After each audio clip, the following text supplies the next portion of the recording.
I'm actually looking up in this crowd. I'm seeing some teachers that taught me. All right, shout out, what's up? Oh my goodness, this is a blessing. So thank you guys for having me. Community. It's got to be the most important thing. You can't ignore us. In a chorus, voice is louder when we sing. A fruit salad of people in civil rights movement, screaming to let freedom ring. All voices blended into one sound, the dream of Dr. Martin Luther King. He understood unity needs you and me, and focused on one another. Thank you, Mom. It's not about who can come out stronger or end the game of life more wise or clever. But when people who understand the power of two is greater than a multiple of one, our civil rights are an enduring fight. In some places, we've just begun. I'm proud to introduce myself to this crowd. My name is Jahleel Vester. Times have changed. Yes, it's true. Looking back 15 years, after many lessons and tears, I used to be one of you. I walked the halls of North Whidbey Middle School, and some of your teachers taught me. They are a part of my story. They are a part of my community. What is community? What does it mean? Who is Dr. King? What was his dream? What is the ideal community and how do we build it? What is the ideal life and how do we live it? If you look at the word itself, you see the root word commune. What does it mean to commune? The first definition you'll find on Google is a group of people living together and sharing possessions and responsibilities. It's a community lived out in one of the most intimate forms, to live with people and share space and resources as close as in community as you can get. The second definition you'll find is to share one's intimate thoughts or feelings with someone. And this gives us our first clue into how we can begin to build a better community together. When you think of community, think commune with me. Are you kind enough to listen and bold enough to speak the truth in love? People often don't slow down enough to really hear people. Think about the last time you said the words, "How are you?" How long did you actually stop to listen for a genuine response? Or did you use it as a common greeting and keep pushing on? People thrive when they are surrounded by other people that genuinely care about them, and when they play a significant role in the lives of other people around them. There is a community concept discovered by a speaker and author, Dan Buettner, called Blue Zones. These are regions of the world where it's common for people to live more than 100 years. After studying census data, Dan and his team discovered the regions of the world where this longevity was taking place was in Ikaria, Greece, Loma Linda, California, Nicoya, Costa Rica, Okinawa, Japan, and Sardinia, Italy. What was most important about Dan's discovery was not the locations of the people, but their habits and lifestyles. He was able to discover that 20% of human beings' life expectancy has to do with genetics, and 80% has to do with lifestyle and diet choices. The Blue Zone lifestyle includes not only the individual's habits, but the systems that the individual interacts with daily. Here are some of the habits and principles that allow these people to live longer lives. They downshift stress daily with rituals like prayer, napping, and happy hours. They have a sense of purpose. A study in Canada that followed 6,000 people around for 14 years discovered that the people who could articulate their sense of purpose had a 15% lower chance of dying. And a study from the National Institute of Aging discovered that people who could articulate their sense of purpose lived an average of 7 years longer. They ate plant-based diets with lots of variation in protein-rich beans and carbohydrates. They would eat until they were about 80% full, then stop. They lived active lives. They moved around about every 20 minutes in their homes and often walked or biked to places like grocery stores and other shops. They were connected to their loved ones. The grandparents watched their grandchildren while parents worked, and everyone had a place in their family and a purpose. They belonged to faith-based communities. Individuals of faith-based communities that regularly attended their services lived 4 to 14 years longer than their counterparts that didn't. They have the right tribe. They found other people that were living healthy lives and spent time with those people. Something that stood out to me as I researched these blue zones was the impact the environment has on us all as individuals. By making active options easy, the activity levels of a population can be increased by 30%, which leads to increased longevity. I thought to myself, wow, this is really powerful stuff. This is a really powerful community. And at this point, you might be thinking, wow, blue zones are really cool. I should check that documentary out on Netflix. Or maybe these longevity tips are really cool, but what does that have to do with Dr. Martin Luther King Jr.? Well, I want you to time travel with me. Imagine a world less connected. Less connected with technology, so you can't call your parents on a cell phone in your pocket. Nope. Instead, you have to go to the store or use a phone booth and press buttons and then wait and hope that they answer the line on the other end. Imagine a world where your brother or sister moved out to go to a different college than you, and after graduating high school, your best way to reach them was by a written letter. And you would have to wait weeks or months to hear from them. Now imagine trying to send that letter, but not being able to because the post office won't sell you stamps because you're not the right color. Gone over there to the corner store, they'll tell you, get your stamps one way or another. Now imagine a life where nothing is civil or right, and they deny you job opportunities no matter your education. You can be a doctor, a lawyer, and still be called boy, no matter your age or designations. A world where you're denied access to movie theaters and theme parks, and where you're afraid to go out at night. Imagine a world where only one color is safe if you're born into it. Everything else is all right if you were all white. And if you were not, you were wrong. Society had laid its stigma of enough on generations of brilliant people. Stigmas that still persist today. Society said that if you weren't white enough or just right enough, if you weren't smart enough, strong enough, skinny enough, fat enough, tough enough, buff enough, good enough, or worthy enough to be accepted and given the same opportunities as the ones with power to offer that gift of equal opportunity.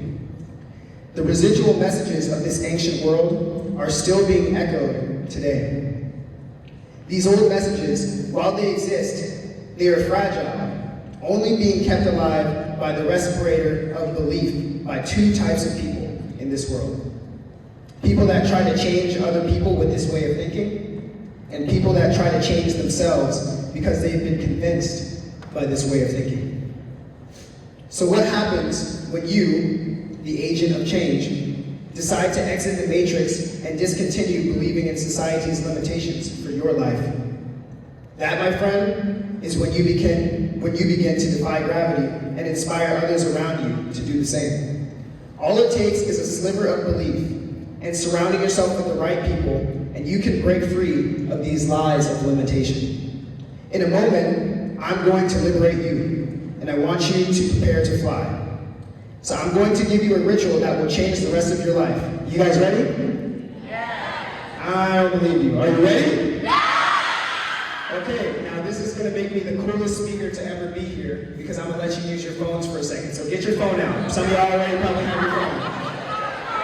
And if you didn't bring it, that's probably a good thing anyway. If you do have it, well, now you're questionable. All right? So imagine you have your phone. If you do have your phone, then take it out, put it on camera mode. All right? Now, I want you to look in that camera. And this is something that you guys can do in the mirror every day. All right? Look yourself in the eyes. Here you go. All right? If you don't have a camera, go ahead and just close your eyes. All right? Close your eyes. You're about to talk to yourself. All right? I want you to repeat after me. I am strong enough. Wise enough.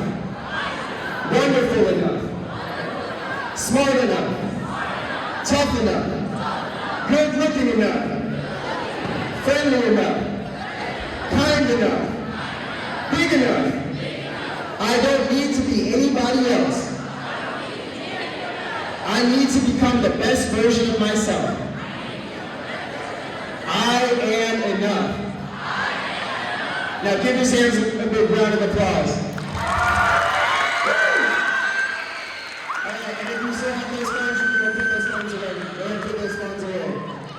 All right, you go you. I am proud of every one of you, and I'm so serious. I am so proud of every one of you because you guys, you're living all kinds of different storylines, and you made it here today. You're living all kinds of different storylines, and you made it here today. Some of you, some people won't know the half of what you had to go through just to exist to be here today. So if you made it here today, all right, whether you're a student or a staff member, I am proud of you. Keep pushing. Please pat yourselves on the back. Seriously, well done. Oftentimes in life, you have to be your first cheerleader. And while you'll be your only cheerleader for a while, eventually everyone else will catch on. American society was the farthest thing from blue zones 60 years ago. It was made up of black and white zones and scarce opportunities for people of other races. This is a world that Dr. King navigated, the space of time where he dreamed so vividly of different places. Longevity was an afterthought behind equality and mutual respect. I hope we all recognize that we are currently living in the dreams of our ancestors. And we should not take any moment or any day that the good Lord has given us for granted. Too many people sacrifice so that you can live the life that you're living. You get to, you don't have to. Repeat after me, I get to. I get to. I get to. You get to attend school with people that look different than you. You get to study any subject with amazing teachers and tutor yourself on YouTube University and master any subject or language. You get to participate in sports and not be cheated or booed because of the color of your skin or the origin of your upbringing. Teachers get to teach and students get to learn. This is the life that we are living together, and it is a privilege. There are people behind you in history that dream of the life that you get to live. They would have loved the opportunity to test and grow their minds in any subject instead of being told that they're dumb or they couldn't be taught to read. There are people that would have loved to play sports and work hard instead of spend their days working hard on a plantation or being resigned to manual labor because of the color of their skin. There are people that would have loved to exist in a world where people that don't look like you look you in the eyes and give you the God-given dignity and respect that you deserve as a human being. This is the best time, the greatest time to be alive. People in our day and age actually care about you, and they get called out if they start acting out of pocket. The worst thing that anyone can do is live a life absent of gratitude. Gratitude is a gift. Gratitude is a superpower.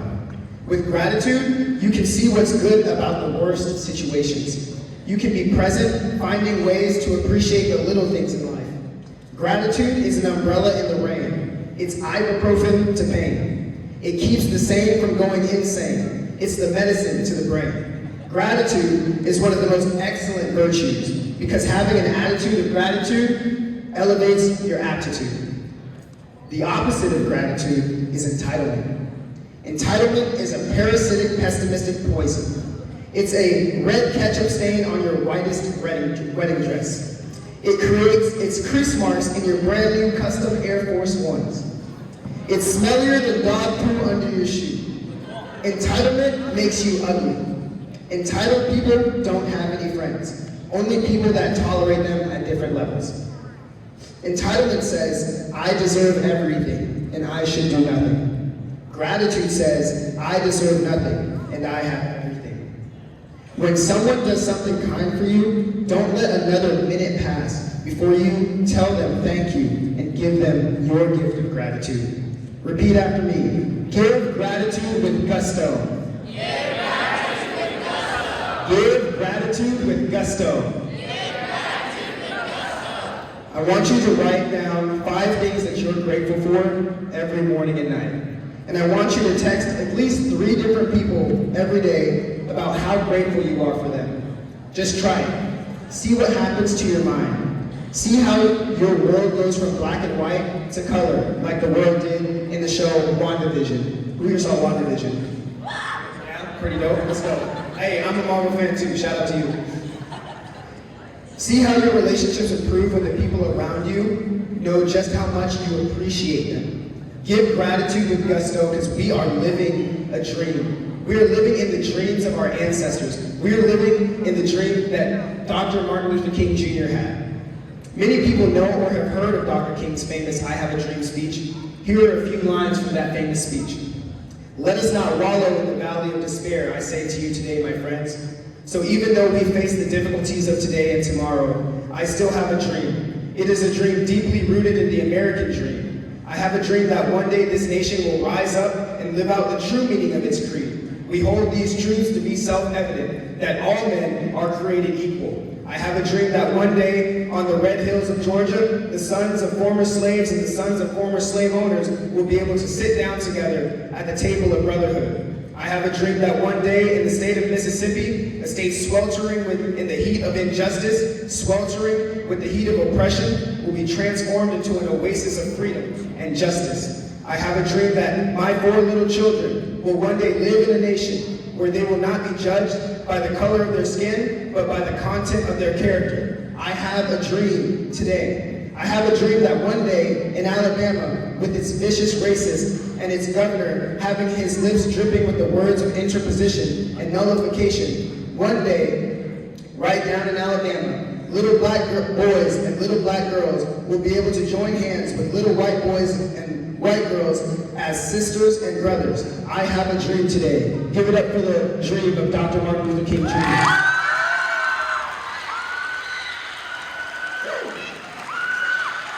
It's beautiful because we're living that dream. We're living that dream. Yes, many people have heard the entirety or portions of this speech. However, let me tell you some facts about that day and that speech that many people do not know. Many people don't know that on August 28, 1963, during their March on Washington, they were hoping for 100,000 people to march and discovered that 250,000 people ended up joining them. Not many people know that there were initially no women included in the program, but at the urging of Anna Hedgeman, the only woman on the planning committee, the organizers added a tribute to Negro women fighters of freedom. Anna Arnold Hedgeman was born July 5th in 1899 in Marshalltown, Iowa, and grew up in Anoka, Minnesota, where her family was the only black family in town. Because of her advocacy, building up to the famous march, Daisy Bates, an American civil rights activist and newspaper publisher, had the opportunity to speak on the marble steps and gave a message of hope to all the women fighting for the rights during the civil rights movement. She famously is quoted declaring, "We will sit in and we will kneel in and we will lie in, if necessary, until every Negro in America can vote." Daisy's story was a tragic one and unfortunately not singular. She was born Daisy Gaston in Hudding, Arkansas, November 11, 1914. Her mother was sexually assaulted and murdered by 3 white men, and her father abandoned her. So she was raised by family friends. She eventually met her husband, and they moved to Little Rock, Arkansas, where they built up and operated the Arkansas State Press Paper. In 1957, a few years before the speech, she helped the Little Rock Nine to attend the all-white Central High School.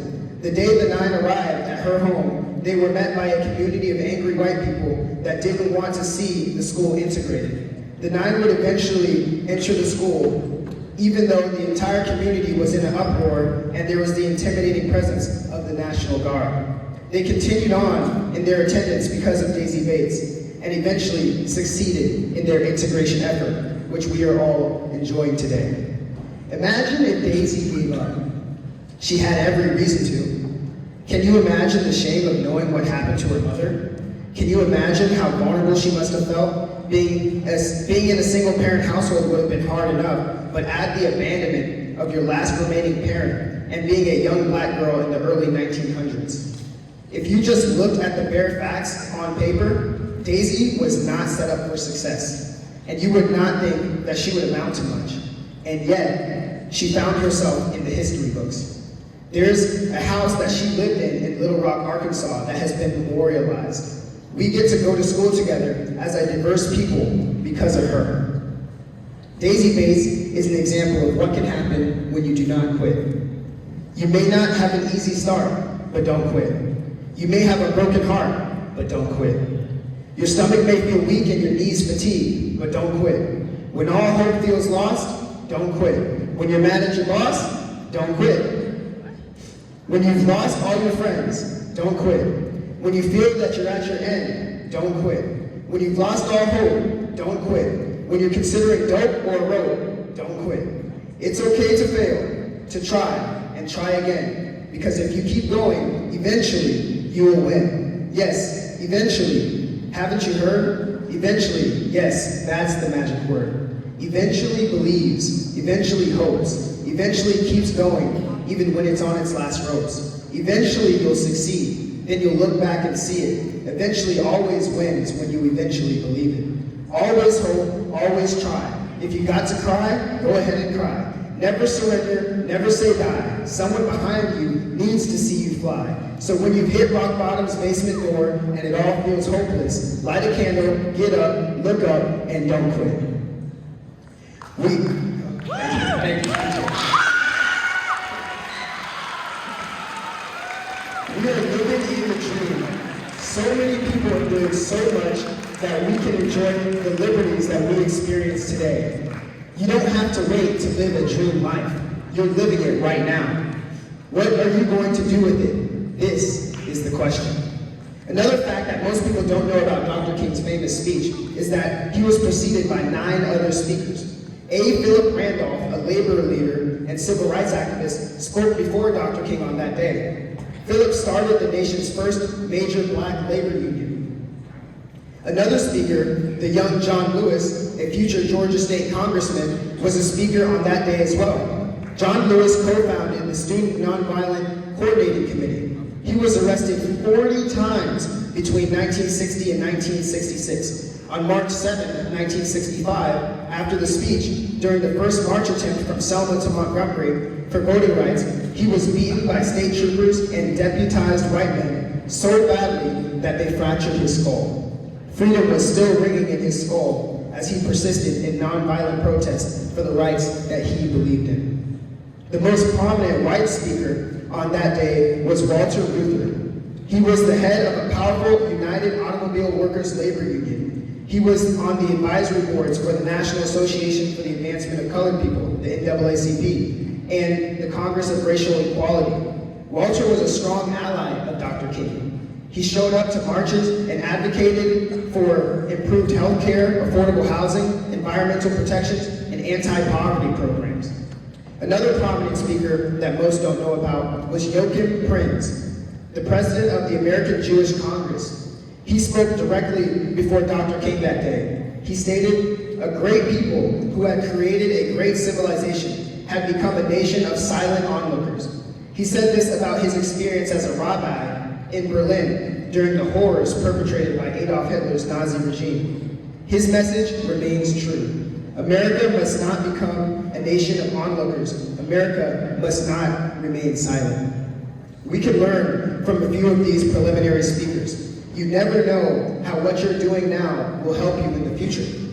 Every experience in your life will help inform your next experience.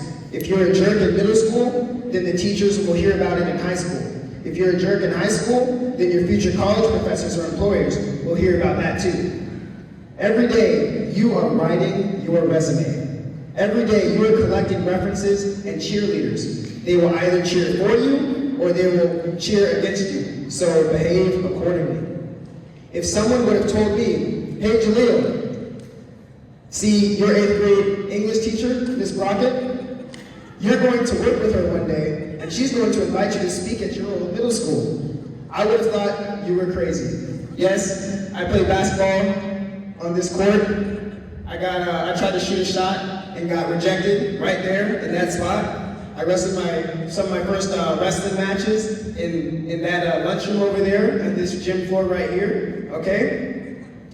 Every single day, you're writing your resume. You just don't know. You just don't know. Do you want to treat people, do you treat people, how do you treat people? How have you been treating your teachers? Do you treat them like they could hire you one day? Do you treat them like they could talk to your future kids about you one day? Every day you're growing followers or losing followers based on your attitude and your behavior. Choose carefully who you call friend and how you behave, because you'll either create blessings or you'll be used as an example for lessons about what not to do. Philip Randolph probably didn't know that he'd be a part of history when he founded his labor union. John Lewis probably didn't know he'd become a congressman, or that he would have to suffer so much to achieve the God-given rights that he should have been able to enjoy from birth. Walter Reuther probably didn't know how many friends he would have to sacrifice and how many friends that he would gain in choosing to support people that didn't look like him. Walter chose to leave the comforts of the majority to befriend and stand for the minority. Why? Because it was popular? No. Because it was easy? No. Because he was guaranteed that no one would threaten his family? No. Because it was the right thing to do. The right thing to do is often the hard thing to do. Always do the right thing, because the right thing is always worth doing. He chose to advocate for the rights of people, black and white. And while this made him popular with the people he was fighting for, it made him hated by the people he was fighting against. So to quote Dr. King, "Darkness cannot drive out darkness, only light can do that. Hate cannot drive out hate, only love can do that." If you ever come to a crossroads where you can choose the life of comfort or adversity, choose adversity. It is the bridge to change. If you can endure the desert of adversity, you can enjoy the oasis of comfort. However, if you cannot endure adversity, you will be like the silent onlookers that Rabbi Joachim Prinz described, the people that could see the problem but chose not to be the solution. If you don't stand for something, you will fall for anything. So stand. And when it comes to protecting someone else, God is my witness, you must choose to stand and stand on business. Many people don't know that while Dr. King had spoken about his dream in speeches past, he was not planning on talking about the dream during the program at Washington. He was actually advised against giving that speech. However, as he was orating, gospel singer Mahalia Jackson prompted him to tell the people about the dream. When he was mid-speech, you could hear her tell them about the dream, Martin. He then went into it and improvised the rest of his timeless speech. Sometimes our best moments and our defining moments in life require courage, being present, and a little improvisation. That speech rocked the nation. It resonated with the pain points of the minority Americans nationwide and oppressed people across the world. Every person that was struggling against discrimination at that time in the world could relate to Dr. King's dream. His dream gave them a connection to a shared past of struggle and a hope for a better future. That day would have been different had he not been in the moment and ready to pivot. How many people wouldn't have been encouraged had he not talked about his dream? How many people needed to be inspired by his dream? What is your dream? Who needs to be inspired by your dream? Someone is waiting for you to share your dream with them. They need to be inspired by who you are and where you are going. Your dream will connect you with someone so that you can be a help to them. And it's also going to help them know that they are not alone. Your dream will connect you to someone that can help you. Perhaps they were going strong and somewhere along the path, they lost their steam until they met you and decided to provide aid to your journey because they've been re-inspired by your dream. Someone needs to hear your dream, so don't wait to tell it. Talk about it like you're on your way towards it. Take action every day and move people out the way for it. You see, before the March on Washington, Dr. Martin Luther King Jr. had enough of his present, and he started talking about the dream in his future. Then eventually, his friend made speech reminded him of his dream. Then civil rights activists were motivated to continue protesting non-violently and persisted in suffering because of his dream. And because he talked about his dream, we get to walk about his dream. You see, when you talk about your dreams enough, they inspire your team to act valiantly. And eventually, everyone will clap for you when they start calling your dreams a reality. These are many people that we have given there are many people that have given up on the young generation. However, there are many more who have hope for you. I am one of them. Your principal, Mr. Peters, is one of them. Your assistant principal, Mr. Lucero, is one of them. My mom, your mental health counselor, is one of them. Mrs. Brockett, the bubbly, the amazing, is one of them. All right, your substitute teacher, Mr. Vester, Mr. TV, you guys call him. My pops, that's one of them. Mr. Carlson, my guy up there, okay? When we played cornhole together, took third, he's one of them. That's my guy, come on now. Every amazing teacher, custodian, lunchroom chef, bus driver, principal, administrator in this school district is one of them. Think about it. They could get paid to do anything, and they choose to get paid to help you become the best version of yourself every single day. Immediately after this assembly, I need you to find a teacher or staff, and I need you to give them a high five and tell them, thank you for being here. You never know. You could be standing where I'm speaking right now to the next generation 15 years from now. So take pride in yourself. Always prepared. Proper preparation promotes peak performance. Always respect others. Respect is reciprocal. You must give respect to get to respect. Always walk in integrity. Somebody is always watching you, so you might as well let them watch you do something right. Exercise determination. Everything you want is on the other side of effort. And give the great gift of empathy to people. There are 3 sides to every story. Your side, their side, and the truth. When you give empathy, you can always see the bigger picture a little clearer. So keep dreaming, keep creating, and never give up. Don't believe anyone that tells you that you're not enough. Be excellent in everything and cultivate your gifts. If you're going to be a street sweeper, be called the greatest street sweeper to ever live. If you are powerful, you are more powerful than you think, more wonderful than you can imagine. Future worlds exist inside your thoughts, so enter every day with gladness. Nothing of significance can be achieved without people of significance, so become one and attract the others. When you go home today, live in a grateful way and thank your teachers, your fathers, and your mothers. This life is a journey, so don't stop believing. Take action on your goals every day. You're creating reality when you're achieving. Treat people right every day and count to 10 slowly when you're steaming. And as Dr. King has taught us to do, never, ever, ever stop dreaming. So now I need everyone to stand up, all right? Look to the person on your left and tell them, I see you. Look to the person on your right, tell them, I see you. All right, now look over here, put your hands together, say, I see you. All right, and when you put that hand a little bit closer together, it makes a V. My name is Jahleel Vester. Thank you guys so much. I love you. Keep dreaming. Keep dreaming.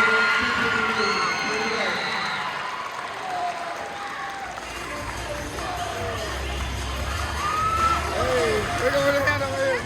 Yeah.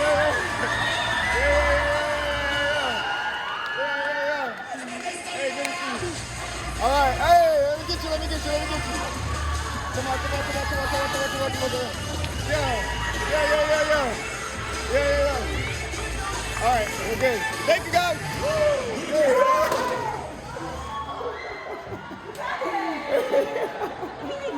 Oh, thank you. I should probably grab that speech though. Thanks, brother. Thank you, brother.